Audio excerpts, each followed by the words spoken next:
Olá pessoal, tudo bem? Eu gostaria de conversar com vocês sobre o tema posse, que ganha cada vez mais contornos interessantes e cada vez mais complexos. E para que nós possamos compreender o atual estado das coisas acerca do elemento posse e a posição geográfica no nosso sistema jurídico, eu gostaria de passar aí rapidamente pelas três teorias explicativas da posse.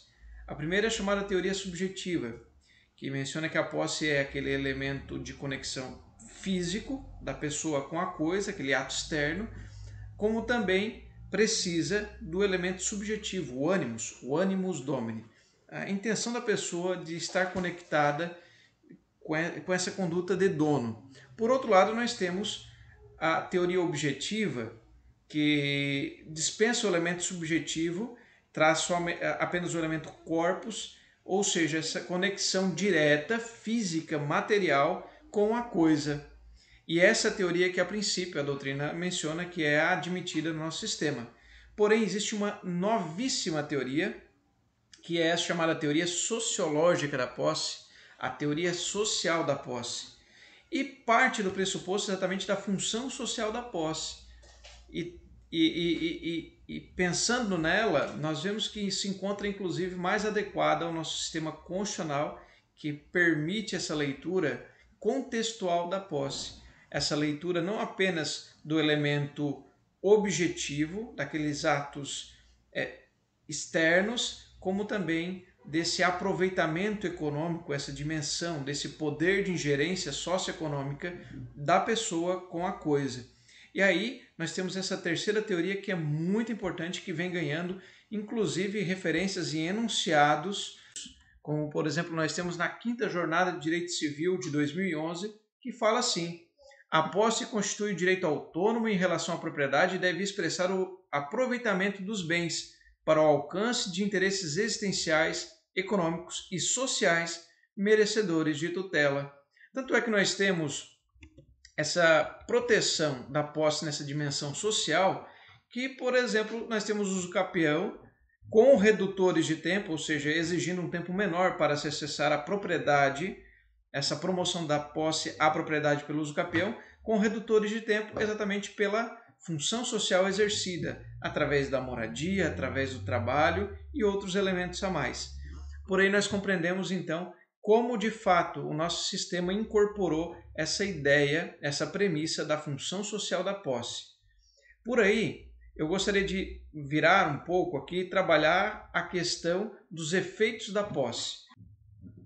E com relação à questão dos efeitos da posse, eu destacaria nesse momento, então, a questão da tutela possessória, a tutela processual possessória, que se divide aí nessa tríade, nessa tríplice possibilidade que nós temos previstas no Código. Por exemplo, em relação à ameaça à posse, nós temos a ação de interdito proibitório.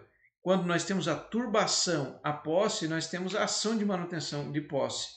E quando temos o esbulho, cabe então essa proteção através da ação de reintegração de posse, a famosa ação de reintegração de posse. Um ponto interessante então que nós podemos aí conceituar é a ideia de que a ameaça, a turbação e o esbulho nem sempre vão estar aí numa zona de extrema clareza. Muitas vezes haverá uma situação concreta com muita nebulosidade e, portanto, com uma dificuldade de identificação de uma situação e outra. Mas tomemos, por exemplo, algo para clarear essas noções. Por exemplo, a doutrina traz a situação de ameaça quando, por exemplo, um movimento popular se encontra acampado próximo à propriedade, né, que está ali naquele contexto. Né?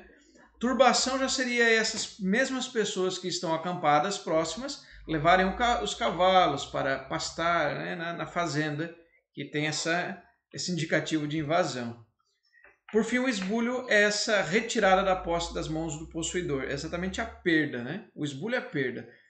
A turbação, né, já é algo que afeta, mas não causa essa perda. Por fim, fazendo aí uma referência geral, nós temos os três meios visando, primeiro, o interdito proibitório, visando a proteção do possuidor, No caso de turbação, nós temos a ação que visa a preservação da posse, que é a ação de manutenção da posse. E, por fim, nós temos, quando se enquadra a situação de esbulho, a ação de reintegração de posse, que almeja a devolução do bem que foi perdido na sua posse. Duas referências importantes. A primeira, como nós temos uma fluidez na prática pelas condutas que são praticadas, muitas vezes ali tendo situações que se encaixam melhor em turbação, havendo também esbulho parcial. Qual medida possessória posso entrar? Com essa fluidez concreta, o legislador em si já previu aí a possibilidade da fungibilidade das referidas ações. Então, conforme o artigo 554 do CPC, nós temos a fungibilidade das ações possessórias. O juiz, verificando a presença dos requisitos de uma ou de outra, pode conceder a proteção possessória cabível. E para fechar, apenas um detalhe interessante: as ações possessórias são diferentes das ações petitórias. Ou seja, as ações que buscam a proteção possessória tratam de posse, não de propriedade.